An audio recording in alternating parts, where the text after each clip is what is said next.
ഈ ധവളപത്രത്തിന്റെ അടിസ്ഥാന പ്രമാണം എന്ന് പറയുന്നത് ഈ പ്രതീതി നിർമ്മാണമാണ് എന്ന് ഞാൻ നേരത്തെ പറഞ്ഞു. എന്തിനാണ് ഈ പ്രതീതി ഇങ്ങനെ നിർമ്മിക്കുന്നത്?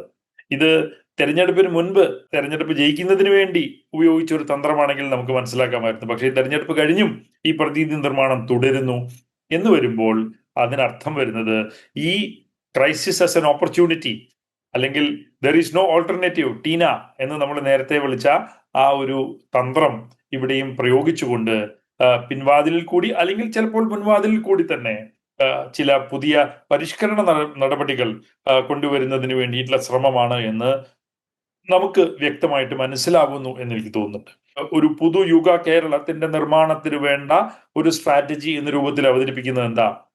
പ്രൊഡക്ഷൻ സബ്സിഡികളിൽ നിന്ന് മാറി കൺസംഷൻ സബ്സിഡികളിലേക്ക് നമ്മൾ മാറണം. എന്നാൽ മാത്രമേ പൊതുമേഖലയെ സംരക്ഷിക്കാനായിട്ട് നമുക്ക് കഴിയുകയുള്ളൂ എന്നാണ് പറയുന്നത്. എന്താണ് അതിന്റെ അർത്ഥം? നാട്ടിൽ ജനങ്ങൾക്ക് സർവീസ് കൊടുക്കുന്ന സ്ഥാപനങ്ങളൊക്കെ അടച്ചുപൂട്ടിയിട്ട് അതിന് പകരമായിട്ട് ജനങ്ങളുടെ ബാങ്ക് അക്കൗണ്ടിലേക്ക് അല്പം പൈസ ഇട്ട് കൊടുത്തു കഴിഞ്ഞാൽ അവർ ആ പൈസ ഉപയോഗിച്ചിട്ട് എന്താന്ന് വെച്ചാൽ മേടിച്ചോളും. അങ്ങനെ വരുമ്പോ നമുക്ക് എത്രയാണോ വെള്ളം നൽകാനായിട്ട് വാട്ടർ അതോറിറ്റിക്ക് ചെലവഴിക്കപ്പെടുന്ന തുക എന്നത് കണക്കിലാക്കിയിട്ട് ആ തുക പൂർണ്ണമായിട്ടും ജനങ്ങളുടെ കയ്യിൽ നിന്ന് വെള്ളത്തിന്റെ പൈസയായിട്ട് ഈടാക്കിയതിന് ശേഷം അതിന് പരിഹാരമായിട്ട് കുറച്ച് പൈസ ജനങ്ങളുടെ ബാങ്ക് അക്കൗണ്ടിലേക്ക് ട്രാൻസ്ഫർ ചെയ്ത് കൊടുക്കുക. ഇതാണ് അടിസ്ഥാനപരമായിട്ട് ഇതിന്റെ ഒരു അർത്ഥം. മറ്റു ചിലർ അതിനെ DBT, ഡയറക്ട് ബെനിഫിറ്റ് ട്രാൻസ്ഫർ എന്നൊക്കെ വിളിക്കാറുണ്ട്. ഇതിന്റെ ഒരു പൈലറ്റ് പ്രോജക്റ്റ് രാജസ്ഥാനിലെ കോട്ട്കാസിം എന്ന് പറയുന്ന ഒരു ഗ്രാമത്തിൽ നടത്തിയത് എനിക്ക് ഓർമ്മ വരുന്നു. അവിടെ മണ്ണെണ്ണയ്ക്ക് ഇതുപോലെ DBT എന്നുള്ളതായിരുന്നു അവിടുത്തെ പൈലറ്റ് പ്രോജക്റ്റ്. ആധാർ പദ്ധതികൾക്കൊക്കെ ശേഷം വന്ന ഒരു പൈലറ്റ് പ്രോജക്റ്റ് ആണിത്. ഇപ്പൊ ഈ കോട്ട്കാസിം ഗ്രാമത്തിൽ പോയപ്പോ എന്താ, മണ്ണെണ്ണ നേരത്തെ ലഭിച്ചുകൊണ്ടിരുന്നത്, കൃത്യം വിലകൾ ഞാൻ മറന്നു പോകുന്നു, പക്ഷെ ഞാൻ ഉദാഹരണ വിലകൾ മാത്രം ഇപ്പൊ പറയാം. 1 ലിറ്ററിന് 15 രൂപയായിരുന്നു മുമ്പ് നമുക്ക് റേഷൻ കടയിൽ കൂടി കിട്ടിക്കൊണ്ടിരുന്ന മണ്ണെണ്ണയുടെ വില. പക്ഷെ ശരിക്കും മണ്ണെണ്ണ പൂർണ്ണ വില ഈടാക്കിയാൽ എത്രയാവും? 30 രൂപയാവും. അതാണ് 15 രൂപയാക്കി കുറച്ച് സബ്സിഡിയോട് കൂടി കൊടുക്കുന്നത്. അപ്പോ സർക്കാർ എന്ന് പറഞ്ഞത് എന്താ? ഇനി മുതൽ റേഷൻ കടയിൽ നിന്ന് മണ്ണെണ്ണ നൽകില്ല. നിങ്ങൾ എന്താ ചെയ്യേണ്ടത്? സാധാരണ ഗ്രോസറി ഷോപ്പിൽ പോയിട്ട് നിങ്ങൾ മണ്ണെണ്ണ മേടിച്ചോളൂ. അവിടെ പോകുമ്പോൾ എന്താണോ മാർക്കറ്റ് വില, അതായത് 30 രൂപ ആയിരുന്നു അന്നത്തെ മാർക്കറ്റ് വില, 30 രൂപ ലിറ്ററിന് നിങ്ങൾ കൊടുക്കേണ്ടി വരും. അപ്പോ ബാക്കി 15 രൂപ എവിടുന്ന് കൊണ്ടുവരും? അത് നിങ്ങളുടെ ബാങ്ക് അക്കൗണ്ടിലേക്ക് ഇട്ട് തരാം. നേരത്തെ കൊടുത്തുകൊണ്ടിരുന്ന 15, സർക്കാർ ബാങ്കിലേക്ക് ഇടുന്ന 15, ഇത് രണ്ടും കൂടി കൊണ്ട് 30 ആകും. അത് കൊടുത്താൽ നിങ്ങൾക്ക് മണ്ണെണ്ണ ലഭിക്കും. നിങ്ങൾക്ക് മേൽ ഒരു അധിക ഭാരവും വരുന്നില്ല. ജനങ്ങൾ വിശ്വസിച്ചിട്ട് സ്കീം നടപ്പിലാക്കി തുടങ്ങിയപ്പോൾ എന്താ സ്ഥിതി? റേഷൻ കട അടച്ചുപൂട്ടി ഒരു ദിവസം രാവിലെ. അടുത്ത ദിവസം ജനങ്ങളെല്ലാം കൂടി ഗ്രോസറി ഷോപ്പിൽ പോയി മണ്ണെണ്ണ തരുമെന്ന് പറഞ്ഞു. അയാൾ പറഞ്ഞു, എന്ത് മണ്ണെണ്ണ, ഏത് മണ്ണെണ്ണ, എനിക്കൊന്നും അറിയില്ല എന്ന് അയാൾ പറയുന്നു. കാരണം അയാളുടെ കയ്യിൽ സ്റ്റോക്ക് ഇല്ല, അങ്ങനെ ഒരു സംഭവം പ്ലാൻ ചെയ്തിട്ടില്ല. അതിന്റെ ഭാഗമായിട്ട് എന്തുണ്ടായത്? മണ്ണെണ്ണയുടെ വില കുതിച്ചുയർന്നു ആ ഗ്രാമത്തിൽ. ഇതും ഉദാഹരണ വിലയാണ്. 45 രൂപയായിട്ട് മണ്ണെണ്ണയുടെ വില ഉയർന്നു. അപ്പോൾ നേരത്തെ കൊടുത്തുകൊണ്ടിരുന്ന 15 രൂപ, സർക്കാർ ഇട്ടുകൊടുത്ത 15 രൂപ, പിന്നെ ഒരു 15 രൂപ കൊടുത്താലേ മണ്ണെണ്ണ കയ്യിൽ കിട്ടൂ എന്ന സ്ഥിതി നിലവിൽ വന്നു. ആ ഗ്രാമത്തിലാണെങ്കിൽ കരിഞ്ചന്തയുടെ ഒരു ബഹളവുമായിരുന്നു ആ സമയത്ത് മണ്ണെണ്ണ. അങ്ങനെ അവസാനം കേന്ദ്ര സർക്കാർ ആ സ്കീം അടച്ചുപൂട്ടി. ഇനി വേണ്ട ഈ സ്കീം എന്ന് പറഞ്ഞ് ഇന്ന് വരെ 15 വർഷം കഴിഞ്ഞു, ഇന്നും അത്തരത്തിലുള്ള ഒരു സ്കീം നടപ്പിലാക്കിയിട്ടില്ല. ഇതിന്റെ ഒരു പൊതുരൂപമാണെന്ന് തോന്നുന്നു ഉൽപാദന സബ്സിഡിയിൽ നിന്ന് മാറി ഉപഭോഗ സബ്സിഡിയിലേക്ക് മാറുക എന്നുള്ളത്. ജനങ്ങളോട് പറയാൻ പോകുന്നത് വൈദ്യുതി ചാർജ് കൂടും, നിങ്ങൾ പൂർണ്ണ വൈദ്യുതി ചാർജ് കൊടുക്കൂ, നിങ്ങളുടെ ബാങ്ക് അക്കൗണ്ടിലേക്ക് കുറച്ച് പണം ഇട്ട് തരാം ഒരു പരിഹാര മാർഗമായിട്ട്. ഇതാണോ നമുക്ക് വേണ്ടത്? നമ്മൾ നവലിബറൽ എന്ന് വിളിക്കുന്ന മുഖ്യമന്ത്രി സതീശൻ പറയുന്നത് കേട്ടു, ഇതെല്ലാം എന്തോ മാർക്സിസ്റ്റുകാർ ഉപയോഗിക്കുന്ന പദങ്ങളാണ്, ഇതൊന്നും ഉപയോഗിക്കരുത് എന്നൊക്കെ ചിലപ്പോൾ അദ്ദേഹം നമ്മളോട് ദേഷ്യപ്പെട്ടേക്കാം. പക്ഷേ യാഥാർത്ഥ്യം പോലെ പറയണമല്ലോ. നവലിബറൽ നയങ്ങളുടെ കൃത്യമായിട്ടുള്ള ഒരു പ്രയോഗം കേരളത്തിൽ നടപ്പിൽ വരുന്നതിന്റെ ആദ്യ പടിയാണ് ഈ നിർദ്ദേശം. നമ്മൾ പാചകവാതകങ്ങളുടെ സബ്സിഡിയെ കുറിച്ച് നമ്മൾ ഇതേ കാര്യമാണല്ലോ കേന്ദ്ര ഗവൺമെന്റ് പറഞ്ഞിരുന്നത്. സബ്സിഡി നിങ്ങൾ അക്കൗണ്ടിലേക്ക് ഇട്ട് തരാമെന്ന്. ഇപ്പൊ എത്ര പേർക്കാണ് അക്കൗണ്ടിലേക്ക് കാശ് കിട്ടുന്നത് നമ്മളൊന്ന് ആലോചിച്ച് നോക്കിയാൽ അറിയാം ഈ സ്കീമിന്റെ എഫക്റ്റീവ്നെസ്. എപ്പോൾ കിട്ടുന്നു എന്നതും ആലോചിക്കണ്ടേ? പലർക്കും ഈ കോട്ട്കാസിം എന്ന ഗ്രാമത്തിൽ ഞങ്ങൾ 1 വർഷം കഴിഞ്ഞ് മടങ്ങിപ്പോയപ്പോഴും അപ്പോഴും ചിലർക്ക് ഈ 15 രൂപ അവരുടെ ബാങ്ക് അക്കൗണ്ടിലേക്ക് എത്തിയിട്ടില്ലായിരുന്നു. ഒരാൾ എന്നോട് പറഞ്ഞതു, ഞാൻ എന്റെ പശുവിനെ വിറ്റിട്ടാണ് ബാക്കി മണ്ണെണ്ണയ്ക്കുള്ള കാശ് കണ്ടെത്തിയത് എന്നൊരു കൃഷിക്കാരൻ എന്നോട് പറഞ്ഞ് എനിക്ക് ഇപ്പോഴും ഓർമ്മയുണ്ട്. ഇതാണ് ഈ നവലിബറൽ നയങ്ങളുടെ ശരിയായ വിശ്വരൂപം. ഇതിന്റെ ഒരു ആദ്യ പടിയാണ് ഈ വൈറ്റ് പേപ്പറിൽ അല്ലെങ്കിൽ ധവളപത്രത്തിൽ പറഞ്ഞിട്ടുള്ള ഈ ഒരു നിർദ്ദേശം. ഈ നവലിബറൽ നയങ്ങളുടെ അല്ലെങ്കിൽ ആശയങ്ങളുടെ ഒരു ഉൽപ്പന്നമാണ് ധവളപത്രത്തിന്റെ വലിയൊരു ഭാഗം. രണ്ടാമത്തെ ഒരു പ്രധാനപ്പെട്ട ഭാഗം എനിക്ക് വായിച്ചപ്പോൾ തോന്നിയത് പൊതുമേഖലാ സ്ഥാപനങ്ങളെ കുറിച്ചാണ്. വാട്ടർ അതോറിറ്റിയെ കുറിച്ച് പറയുന്നുണ്ട്, വൈദ്യുതി ബോർഡിനെ കുറിച്ച് പറയുന്നുണ്ട്, പിന്നെ ഫാക്ടറികളിലേക്കും അവര് പോകുന്നുണ്ട്. കേരളത്തിൽ 153 പൊതുമേഖലാ സ്ഥാപനങ്ങളുണ്ട്. അതിൽ വലിയൊരു വിഭാഗം നഷ്ടത്തിലാണ് എന്ന് പറയുന്നു. വാസ്തവം എന്താ? കഴിഞ്ഞ ഒരു 10 വർഷത്തിൽ എത്ര പൊതുമേഖലാ സ്ഥാപനങ്ങളാണ് നഷ്ടത്തിലായിരുന്നു പക്ഷെ ഇപ്പോൾ ലാഭത്തിലാണ് എന്ന സ്ഥിതിയിലേക്ക് മാറിയിട്ടുള്ളത്? ആ കണക്ക് ഈ ധവളപത്രം എന്ന് പറയുന്ന ഈ പത്രത്തിലുണ്ടോ? ഇല്ല. കാരണം എന്താ? അങ്ങനെ പറഞ്ഞു കഴിഞ്ഞാൽ പറയേണ്ടി വരുന്നത് എന്താ? 5000 കോടി രൂപയുടെ അധികമായ ലാഭം വ്യവസായ വകുപ്പിന് കീഴിലുള്ള പൊതുമേഖലാ സ്ഥാപനങ്ങളിൽ നിന്ന് സർക്കാരിന് ലഭിച്ചു എന്ന് വൈറ്റ് പേപ്പറിൽ പറയേണ്ടി വരും. ഇന്ത്യയിലെ ഏറ്റവും മികച്ച പൊതുമേഖലാ സ്ഥാപനങ്ങൾ ഏറ്റവും കാര്യക്ഷമതയോടെ നിൽക്കുന്നത് കേരളത്തിലാണ് എന്ന് പറയേണ്ടി വരും. ഇത് പറയാൻ തുനിഞ്ഞാൽ നമ്മൾ നേരത്തെ പറഞ്ഞ പ്രതീതി നിർമ്മാണം നടക്കില്ല. അല്ലെങ്കിൽ ഈ പൊതുമേഖലാ സ്ഥാപനങ്ങളെ വിറ്റഴിക്കുന്നതിന് വേണ്ടിയിട്ടുള്ള തന്ത്രങ്ങൾ ആവിഷ്കരിക്കാൻ കഴിയില്ല. വൈദ്യുതി വകുപ്പ് ഈ അടുത്ത കാലത്ത് നമ്മളൊരു വാർത്ത കണ്ടു. ഇടുക്കിയിലെ ഇടമലക്കുടി എന്ന് പറയുന്ന ഗ്രാമത്തിലേക്ക് അവർ ആദ്യമായിട്ട് വൈദ്യുതി എത്തിച്ചു. ആ ഒരു ഇൻവെസ്റ്റ്മെന്റിന്റെ സ്വഭാവം എന്താണ്? അതൊരു സാമ്പത്തിക നിക്ഷേപമാണോ? അതൊരു സാമൂഹ്യ നിക്ഷേപമാണോ?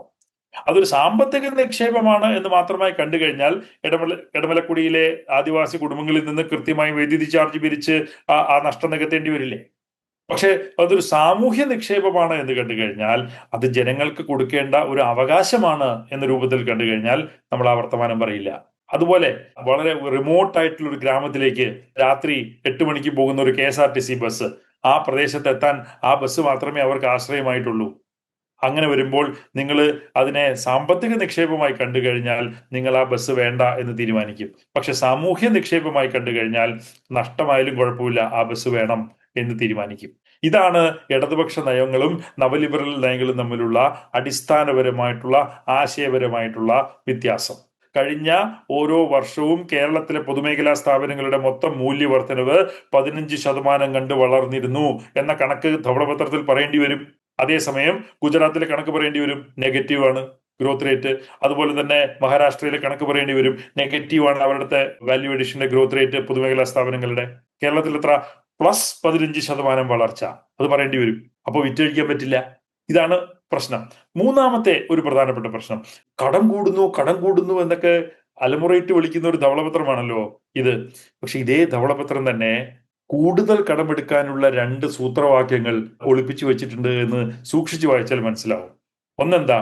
കിഫ്ബി പോലെ അല്ലാത്ത പുതിയ സ്പെഷ്യൽ പർപ്പസ് വെഹിക്കിളുകൾ ഉണ്ടാക്കിയാൽ നമുക്ക് സർക്കാരിന് മേൽ, ധനകമ്മിക്ക് മേൽ ഭാരമാവാതെ പുതിയ കടം അവരെ കൊണ്ട് മേടിപ്പിക്കാം എന്ന് ഒരവസരത്തിൽ പറയുന്നു. രണ്ടാമതൊരവസരത്തിൽ പറയുന്നു, നമുക്ക് നമ്മുടെ തദ്ദേശ സ്വയംഭരണ സ്ഥാപനങ്ങൾ, കോർപ്പറേഷനുകൾ, മുനിസിപ്പാലിറ്റികൾ ഇവയെ കൊണ്ട് കടമെടുപ്പിക്കാം. അപ്പൊ അത് നമ്മുടെ ധനകമ്മിയിൽ വരില്ല. അപ്പൊ ഇതിന് പറയുന്ന പേരാണ് മുനിസിപ്പൽ ബോണ്ടുകൾ. എന്താണ് മുനിസിപ്പൽ ബോണ്ടുകൾ? നമ്മുടെ കൊച്ചി നഗരസഭ അല്ലെങ്കിൽ തിരുവനന്തപുരം നഗരസഭ ബോണ്ടുകൾ മാർക്കറ്റിൽ ഇറക്കുന്നു. എനിക്കും ബിജുവിനും ഒക്കെ ഈ ബോണ്ടുകൾ വേണമെങ്കിൽ മേടിക്കാം. അപ്പൊ സർക്കാർ അല്ലെങ്കിൽ കോർപ്പറേഷൻ നമ്മുടെ കയ്യിൽ നിന്ന് വാങ്ങുന്ന ഒരു കടമാണ് ഈ ബോണ്ട് നമ്മൾ വാങ്ങുമ്പോൾ സംഭവിക്കുന്നത്. ഇവിടെ എന്താ പ്രശ്നം? ഈ ബോണ്ട് വാല്യൂ ചെയ്യേണ്ടി വരും, റേറ്റ് ചെയ്യേണ്ടി വരും. വലിയ വലിയ ആൾക്കാർ 1000 കോടിയും 2000 കോടിയും നിക്ഷേപിക്കുന്നവർക്ക് വേണ്ടിയാണല്ലോ ഈ ബോണ്ട് ഇറക്കുന്നത്, നമുക്ക് വേണ്ടിയല്ലല്ലോ. അപ്പോ 1000 കോടി നിക്ഷേപിക്കുന്ന ഒരാൾ ഉണ്ടെങ്കിൽ അയാൾ എന്താ നോക്കുക? ഈ ബോണ്ടിൽ നിന്ന് റിട്ടേൺസ് എനിക്ക് ലഭിക്കും എന്ന് ഉറപ്പുണ്ടെങ്കിൽ മാത്രമാണ് ആ ബോണ്ട് മാർക്കറ്റിൽ പോയി ഈ ആൾ 1000 കോടിയോ അല്ലെങ്കിൽ 500 കോടിയോ അല്ലെങ്കിൽ 2000 കോടിയോ നിക്ഷേപിക്കുന്നയാള് നിക്ഷേപിക്കുന്നത്. അങ്ങനെ ഒരു റിട്ടേൺസ് ഈ ബോണ്ടിന് ഉണ്ടാവണമെങ്കിൽ എന്താ അയാൾ നോക്കുന്നത്? ലോകം മുഴുവൻ നടക്കുന്ന കേട്ടോ, ഈ കോർപ്പറേഷൻ ക്രെഡിറ്റ് വർത്തിയാണോ എന്നാണ് നോക്കുന്നത്. ഈ കോർപ്പറേഷൻ ക്രെഡിറ്റ് വർത്തി ആവണമെങ്കിൽ എന്താ ഈ കോർപ്പറേഷൻ ചെയ്യേണ്ടത്? ഈ കോർപ്പറേഷന് സർക്കാരിനെ അവലംബിക്കാതെ, ആശ്രയിക്കാതെയുള്ള വരുമാന സ്രോതസ്സുകൾ ഉണ്ട് എന്ന് ഈ ബോണ്ട് നിക്ഷേപകനെ ബോധ്യപ്പെടുത്തണം. അപ്പോൾ മാത്രമാണ് ക്രെഡിറ്റ് റേറ്റിംഗ് ഏജൻസികൾ A++ എന്ന് പറയുന്ന ബോണ്ട് റേറ്റിംഗ് ഒക്കെ ഇതിന് കൊടുക്കുന്നത്. എന്നാലേ ജനം ഒന്ന് മേടിക്കുള്ളൂ. C റേറ്റിംഗ് ഉള്ള ബോണ്ട് മേടിക്കാൻ ഒരാളും വരാറില്ല. അപ്പോ എന്താ ചെയ്യുക? അങ്ങനെ ചെയ്യേണ്ടി വരുമ്പോൾ കോർപ്പറേഷൻ അത് എങ്ങനെ പ്രൂവ് ചെയ്യും? അങ്ങനെ പ്രൂവ് ചെയ്യാൻ വേണ്ടിയിട്ട് പറയും, അതെ, സർക്കാരിൽ നിന്ന് ഞങ്ങൾക്കൊരു ഗ്രാന്റ് കിട്ടുന്നുണ്ട്, പക്ഷെ അത് ചില്ലറ പൈസയേ ഉള്ളൂ, അത് വലിയ കാര്യമില്ല. ഞങ്ങൾ കൊടുക്കുന്ന വെള്ളം, ഞങ്ങൾ കൊടുക്കുന്ന മറ്റ് സേവനങ്ങൾ, ഇവയ്ക്കൊക്കെ കൃത്യമായിട്ടുള്ള യൂസർ ചാർജുകൾ പിരിക്കുന്നുണ്ട്. ആ യൂസർ ചാർജുകൾ ഞങ്ങൾക്ക് വരുമാനമാണ്. അതുപോലെ തന്നെ വലിയ കനത്ത പ്രോപ്പർട്ടി ടാക്സുകൾ ഞങ്ങൾ ഇവിടെ പിരിക്കുന്നുണ്ട്. വിവിധ തരത്തിലുള്ള സർവീസുകൾക്ക് പല തരത്തിലുള്ള യൂസർ ചാർജുകൾ, സ്കൂളിൽ നിന്നുള്ള ഫീസുകൾ, ആശുപത്രിയിൽ നിന്നുള്ള ഫീസുകൾ, ഇവയൊക്കെ ഞങ്ങൾക്ക് വലിയൊരു വരുമാനമാണ് എന്ന് ഈ ബോണ്ട് നിക്ഷേപകരെ ബോധ്യപ്പെടുത്തി ബോണ്ട് റേറ്റിംഗ് ഏജൻസികളിൽ നിന്ന് മികച്ച റേറ്റിംഗ് വാങ്ങിയെടുത്താലാണ് ഈ ബോണ്ടുകൾ വാങ്ങാനായിട്ട് നിക്ഷേപകർ വരിക. അപ്പൊ എന്താ ചെയ്യുന്നത്? ആഗോള സാമ്പത്തിക വിപണിയുടെ ചൂതാട്ടത്തിന് വേണ്ടിയിട്ട് കൊച്ചി നഗരസഭയെയും തിരുവനന്തപുരം നഗരസഭയെയും എറിഞ്ഞു കൊടുക്കുകയാണ് ഈ നയം അടിസ്ഥാനപരമായി ചെയ്യുന്നത്. ഇതാണ് മുനിസിപ്പൽ ബോണ്ടുകളുടെ അടിസ്ഥാനപരമായിട്ടുള്ള സ്വഭാവം. 1970-കളിൽ ഡേവിഡ് ഹാർവേയുടെ പുസ്തകത്തിൽ വളരെ വ്യക്തമായി ഈ കഥ പറഞ്ഞിട്ടുണ്ട്. നവലിബറലിസത്തിന്റെ ആരംഭം എന്ന് പറയുന്നത് ന്യൂയോർക്ക് നഗരത്തിലെ ഇത്തരത്തിലുള്ള ഒരു സാമ്പത്തിക പ്രതിസന്ധിയുടെ ഭാഗമായിട്ട് ബോണ്ട് മാർക്കറ്റിൽ ഉണ്ടായ സംഭവ വികാസങ്ങളാണ് എന്ന് ഹാർവേ പറയുന്നുണ്ട്. അങ്ങനെയാണ്, അതിനുശേഷമാണ് റൊണാൾഡ് റീഗനൊക്കെ അധികാരത്തിൽ വരുന്നത് കേട്ടോ. അപ്പോ നവലിബറലിസത്തിന്റെ ആരംഭം തന്നെ ഇതുപോലെയുള്ള നഗരസഭകളുടെ കടമെടുപ്പിൽ തുടങ്ങുന്നതാണ് എന്നാണ് നവലിബറലിസത്തിന്റെ ചരിത്രം നമ്മളോട് പറയുന്നത്. അതാണ് നമ്മൾ കൊച്ചി നഗരസഭയ്ക്കും കോഴിക്കോട് നഗരസഭയ്ക്കും തിരുവനന്തപുരം നഗരസഭയ്ക്കും ഒക്കെ സർക്കാരിനെ ആശ്രയിക്കാതെ, അപ്പൊ സർക്കാർ ഇവർക്ക് കൊടുക്കുന്ന പൈസ സർക്കാരിന് സ്വന്തമായി വെക്കാം. ഇവർ തദ്ദേശ സ്വയംഭരണ സ്ഥാപനങ്ങൾക്ക് ഇനി പണം കൊടുക്കേണ്ടതില്ല. മറിച്ച് ഈ തദ്ദേശ സ്വയംഭരണ സ്ഥാപനങ്ങളോട് നമുക്ക് പറയാം, നിങ്ങൾ ബോണ്ട് മാർക്കറ്റിൽ പോയി പൈസ സംഭരിച്ചുകൊള്ളൂ.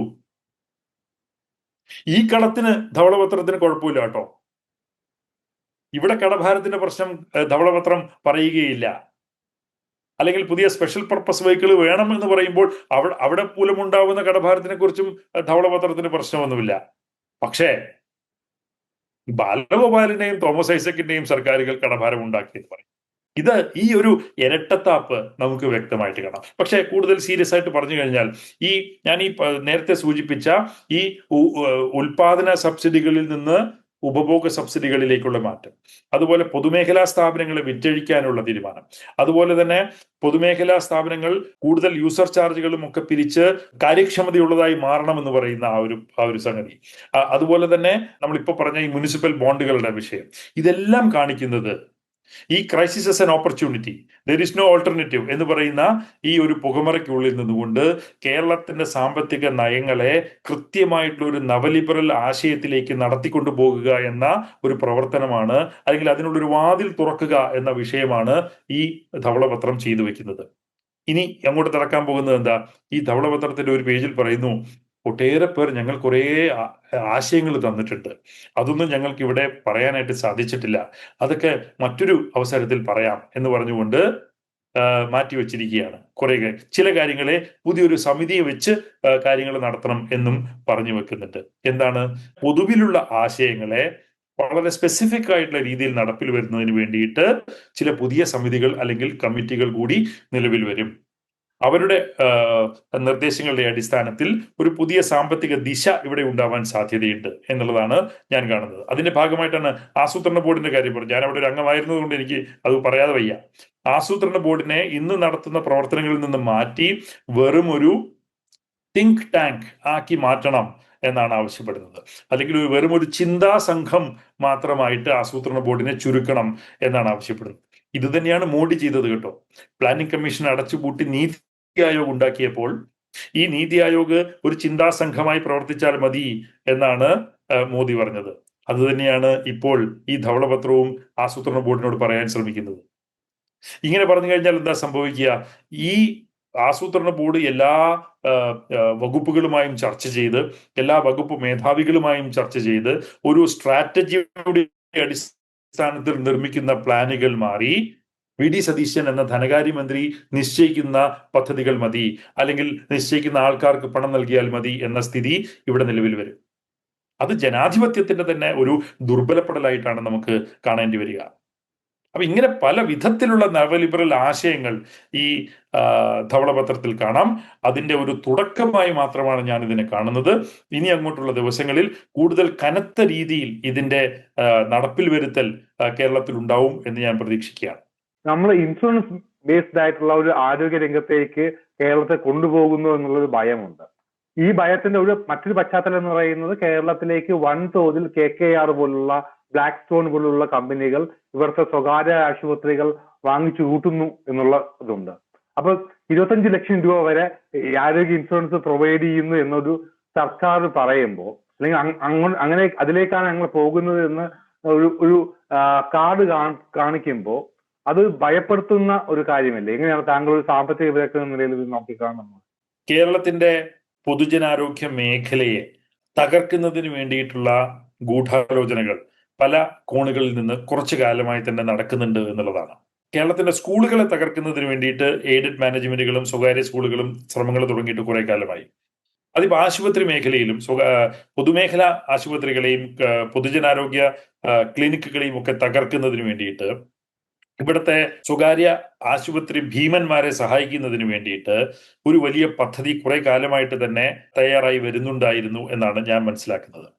അതിന്റെ ഭാഗമായിട്ടാണ് കേരളത്തിന്റെ ആശുപത്രി മേഖലയിൽ കുറെ കാലമായി നടന്നു വന്നിട്ടുള്ള മെർജേഴ്സ്, അക്വിസിഷൻസ് ഇവയൊക്കെ എടുത്ത് നോക്കിക്കഴിഞ്ഞാൽ ഈ സ്വഭാവം വളരെ കൃത്യമായിട്ട് നമുക്ക് കാണാം. ഇപ്പൊ ഈ അടുത്ത കാലത്ത് ബ്ലാക്ക് സ്റ്റോൺ അവരുടെ QCIL എന്ന് പറയുന്ന സ്ഥാപനം കിംസ് ആശുപത്രി ഏറ്റെടുത്തത് ഞാൻ വാർത്തകൾ കണ്ടതാണ്. ഏകദേശം 3000 കോടി രൂപ അവര് ഇൻവെസ്റ്റ് ചെയ്തു എന്നാണ് ഞാൻ മനസ്സിലാക്കുന്നത്. അതിനർത്ഥം ഒരു ബെഡിന് 3 കോടി രൂപ വില വെച്ചിട്ടാണ് ഇത്തരത്തിലുള്ള വാങ്ങലുകളും മെർജേഴ്സും അക്വിസിഷൻസും ഒക്കെ നടക്കുന്നത് എന്നാണ് ഞാൻ മനസ്സിലാക്കുന്നത്. ഇത് കേരളം ആരോഗ്യ മേഖലയിൽ വലിയൊരു മാർക്കറ്റാണ്. ആ മാർക്കറ്റിന് ഇപ്പൊ പൊതുജനാരോഗ്യ മേഖലയുമായി ബന്ധപ്പെട്ട് നിൽക്കുന്ന ആ മാർക്കറ്റിനെ അവിടെ നിന്ന് വേർപെടുത്തി സ്വകാര്യ മേഖലയുമായിട്ട് കൂടുതൽ ബന്ധിപ്പിച്ചാലാണ് ഇവിടെ കൂടുതൽ ലാഭങ്ങൾ ഉണ്ടാവുക എന്ന കൃത്യമായിട്ടൊരു ബോധ്യം വന്നിട്ടുണ്ട് എന്ന് എനിക്ക് തോന്നുന്നു. ഇപ്പോ ഈ വലിയ കോർപ്പറേറ്റ് ഗ്രൂപ്പുകൾ അല്ലെങ്കിൽ ആശുപത്രി ഭീമന്മാര് അവരൊക്കെ ഈ ആശുപത്രികളെ കാണുന്നത് ആതുരാലയങ്ങളായിട്ടല്ല, മറിച്ച് സാമ്പത്തിക ആസ്തികളായിട്ടാണ്. അവർക്കിതൊക്കെ അസറ്റുകളാണ്, അല്ലാതെ ഒരു ചാരിറ്റി സെന്ററോ അല്ലെങ്കിൽ ആതുരാലയമോ അല്ല. അവർക്കൊരു സാമ്പത്തിക ആസ്തിയാണ്. അതിൽ നിന്ന് അവർക്ക് റിട്ടേൺസ് ആവശ്യമാണ്. അപ്പോൾ നിലവിലുള്ള വലിയ ആശുപത്രികളെ ഏറ്റെടുത്തു കഴിഞ്ഞാൽ അവയുടെ ബ്രാൻഡ്, ഉദാഹരണത്തിന് കിംസ് ആശുപത്രി, അതിനൊരു ബ്രാൻഡ് ഉണ്ട്. ആ ബ്രാൻഡിനാണ് കൂടുതലും വില കൊടുത്ത് അവര് ഈ വലിയ തുകയ്ക്ക് ഈ ആശുപത്രികളെ ഏറ്റെടുക്കുന്നത്. അത്തരത്തിലുള്ള ഒരു പ്ലാറ്റ്ഫോം അവർ നിർമ്മിക്കുമ്പോൾ പല കിംസുകൾ പല നഗരങ്ങളിലായി വരുന്നു, വിദേശത്ത് വരുന്നു. അങ്ങനെ ഒരു ശൃംഖല അവർ രൂപപ്പെടുത്തുമ്പോൾ അവർക്ക് റിട്ടേൺസ് വളരെ കൂടുതലായി ആവശ്യമായി വരുന്നു. ഓരോ ബെഡിൽ നിന്നും എങ്ങനെ റിട്ടേൺസ് മാക്സിമൈസ് ചെയ്യാം എന്ന ഒരു തന്ത്രം അവർ രൂപപ്പെടുത്താനായിട്ട് ആരംഭിക്കുന്നു. അപ്പൊ രോഗികൾക്ക് ആവശ്യമില്ലാത്ത ടെസ്റ്റുകൾ, ചെയ്യുന്ന ടെസ്റ്റുകൾക്ക് ഭീമമായ ഫീസുകൾ, സർജറികൾക്ക് ഭീമമായ ഫീസുകൾ, ഡോക്ടർമാർക്ക് വലിയ ശമ്പളങ്ങൾ. അങ്ങനെ ഒരു കോർപ്പറേറ്റ് സ്ഥാപനം ഒരു സിമെന്റ് കമ്പനിയോ അല്ലെങ്കിൽ ഒരു IT കമ്പനിയോ എങ്ങനെ നടത്തിക്കൊണ്ടു പോകുന്നുവോ അതുപോലെ ഒരു ആശുപത്രിയുടെ നടത്തിപ്പിനെയും മാറ്റിയെടുക്കുന്ന ഒരു സ്വഭാവം ഇവിടെ കൈവരികയാണ്. അപ്പോൾ ഒരു ബെഡിൽ നിന്ന് ഒരു വർഷം എത്ര വരുമാനം കിട്ടും, അല്ലെങ്കിൽ ഒരു ഓപ്പറേഷൻ തിയേറ്റർ എത്ര മണിക്കൂർ ഉപയോഗിക്കപ്പെടുന്നു. ഒരു ഓപ്പറേഷൻ തിയേറ്റർ 3 മണിക്കൂർ കുറവാണ് ഉപയോഗിക്കപ്പെടുന്നതെങ്കിൽ അതൊരു കാര്യക്ഷമതയുടെ കുറവായി കാണുകയും ആ 3 മണിക്കൂർ കൂടി ഓപ്പറേഷനുകൾ നടത്തിയാൽ മാത്രമാണ് കാര്യക്ഷമത വരിക എന്ന സ്ഥിതിയും വരുമ്പോൾ ഇവിടെ അതുരാലയങ്ങളായിട്ടല്ല, മറിച്ച് ജനങ്ങളെ പിഴിയുന്ന ഒരു ചൂഷണ സ്ഥാപനമായിട്ട് ഈ ആശുപത്രികൾ മാറാനാണ് സാധ്യത. അതുപോലെ തന്നെ ഇൻഷുറൻസ് ക്ലെയിമുകൾ എത്ര പെട്ടെന്ന് പാസ്സാകുന്നു എന്നുള്ളതും ഇവരുടെ പ്രധാനപ്പെട്ട ഒരു ലക്ഷ്യങ്ങളിൽ ഒന്നാണ്. ഈ ഇൻഷുറൻസ് കാര്യം ഇവിടെ പറയുമ്പോഴാണ് നമുക്ക് കേരള സർക്കാർ അടുത്ത കാലത്തായിട്ട് പ്രഖ്യാപിച്ച 25 ലക്ഷം രൂപയുടെ ഹെൽത്ത് ഇൻഷുറൻസ് എന്ന സ്കീമിനെയൊക്കെ നമുക്ക് വിലയിരുത്തേണ്ടി വരിക. എന്തിനാണ് ഇത്രയും വലിയൊരു ഇൻഷുറൻസ്? ഇത്രയും 25 ലക്ഷം രൂപ വരെ ആവശ്യമുള്ള രോഗികൾ 0.01% പോലും ഇല്ല എന്നാണ് ഞാൻ മനസ്സിലാക്കുന്നത്. വളരെ കുറച്ച് രോഗികൾക്ക് മാത്രമാണ് ആ ആവശ്യം വരുന്നത്. അങ്ങനെയുള്ള രോഗികൾക്ക് പ്രത്യേക സാഹചര്യത്തിൽ കൂടുതൽ ചികിത്സാ സൗകര്യങ്ങളും സഹായവും നൽകാൻ ഇപ്പോൾ തന്നെ സ്കീമുകൾ ആരോഗ്യ വകുപ്പിന് കീഴിൽ ലഭ്യമാണ്. അപ്പൊ പിന്നെ ഈ വലിയൊരു ഇൻഷുറൻസ് സ്കീമിന്റെ ആവശ്യം എന്താണ്? അത് ഈ സ്വകാര്യ ആശുപത്രികളെ സഹായിക്കാൻ വേണ്ടിയിട്ടുള്ളതാണ് എന്ന് ഞാൻ സംശയിക്കുകയാണ്. ഇങ്ങനെയുള്ള ആശുപത്രികളിൽ ഞാൻ ഈ പറഞ്ഞ ഇൻഷുറൻസ് ക്ലെയിമുകളുടെ പാസേജ് ഒരു അവരുടെ വിജയത്തിന്റെ അല്ലെങ്കിൽ കാര്യക്ഷമതയുടെ ഒരു സൂചകമായിട്ട് തന്നെയാണ് അവർ കണക്കാക്കുന്നത്. മാനേജ്മെന്റുകൾ വലിയ ശമ്പളം കൊടുത്ത് ഹെൽത്ത് പ്രൊഫഷണൽസിനെ മാനേജേഴ്സായിട്ട് അവർ നിയമിക്കുന്നു. അതുപോലെ തന്നെ ഈ സൂപ്പർ സ്പെഷ്യാലിറ്റി സേവനങ്ങൾക്ക് വലിയ മുൻതൂക്കം കൊടുക്കുന്നു. അപ്പൊ ഈ സംവിധാനത്തിൽ രോഗി എന്ന് പറയുന്നത് ആ ആശുപത്രിയിൽ ചികിത്സ തേടി എത്തുന്ന ഒരു മനുഷ്യൻ എന്ന രൂപത്തിലല്ല അവർ കാണുന്നത്, മറിച്ച് ഓരോ രോഗിയും ആ ആശുപത്രിക്ക് ഒരു റവന്യൂ യൂണിറ്റ് ആണ്, വരുമാനം നേടിക്കൊടുക്കുന്ന ഒരു യൂണിറ്റ് ആണ്. അതിൽ നിന്ന് എങ്ങനെ ഏറ്റവും കൂടുതൽ വരുമാനം നേടാം എന്ന ഒരു പരിശോധനയാണ് ഈ സ്ഥാപനങ്ങളിൽ പിന്നീട് അങ്ങോട്ട് നടക്കുന്നത്. ഇത് കേന്ദ്ര തലത്തിൽ ഇപ്പോൾ ആരോഗ്യശ്രീ പോലെയുള്ള സ്കീമുകൾ പല സംസ്ഥാനങ്ങളൊക്കെ നടപ്പിലാക്കി വരുന്നത്, അവയൊക്കെ ഈ ഒരു ഓപ്പറേഷൻ ഇത്ര രൂപ എന്ന രൂപത്തിൽ ഈ സ്വകാര്യ ആശുപത്രികൾക്ക് വലിയ വലിയ തുകകൾ കൈമാറിയിട്ടുണ്ട്. അവിടെയൊക്കെയാണ് ഇതിന്റെ ഒരു ആരംഭം. പിന്നീട് അങ്ങോട്ട് കേരളത്തിലും ഈ സ്കീം വരികയും മുൻ UDF സർക്കാരിന് കീഴിലാണ് ആ സ്കീം ആദ്യമായിട്ട് വരുന്നത്. അതിനുശേഷം അതിങ്ങോട്ട് വിപുലപ്പെട്ടു വരികയും ചെയ്യുമ്പോൾ സർക്കാരിന് പൊതുജന ആരോഗ്യ മേഖലയിൽ നിക്ഷേപിക്കേണ്ട പണം നിക്ഷേപിക്കാൻ സാധിക്കാതെ വരികയും ഇത്തരത്തിലുള്ള ഇൻഷുറൻസ് സ്കീമുകളിലേക്ക് പൈസ മാറ്റിവെക്കാൻ അവര് നിർബന്ധിതരാവുകയും ചെയ്യുന്ന ഒരു സ്ഥിതിയാണുള്ളത്. ഇത് അടിസ്ഥാനപരമായിട്ട് പൊതുജന ആരോഗ്യ മേഖലയുടെ ഒരു പൊളിച്ചെഴുത്താണ്. പൊതുജന ആരോഗ്യം എന്ന സങ്കല്പത്തിന് പകരം സ്വകാര്യ ഇൻഷുറൻസിനെ അടിസ്ഥാനപ്പെടുത്തിയ ഒരു ആരോഗ്യ രംഗം എന്ന ഒരു പരിവർത്തനമാണ് ഈ നവലിബറൽ ആശയം പ്രതിനിധാനം ചെയ്യുന്നത് എന്ന് നമ്മൾ കാണണം. ഇതാണ് ഈ കേരളത്തിലും ഇന്ന് നടന്നുകൊണ്ടിരിക്കുന്നത്. ഈ മാറ്റം അല്ലെങ്കിൽ ഈ പരിവർത്തനത്തിന് എണ്ണയിട്ട് കൊടുക്കുന്നതാണ്, അല്ലെങ്കിൽ കൂടുതൽ ആക്കം കൂട്ടുന്നതാണ് UDF സർക്കാരിന്റെ 25 ലക്ഷം രൂപയുടെ ഇൻഷുറൻസ് പദ്ധതി എന്ന് പറയാതെ വയ്യ.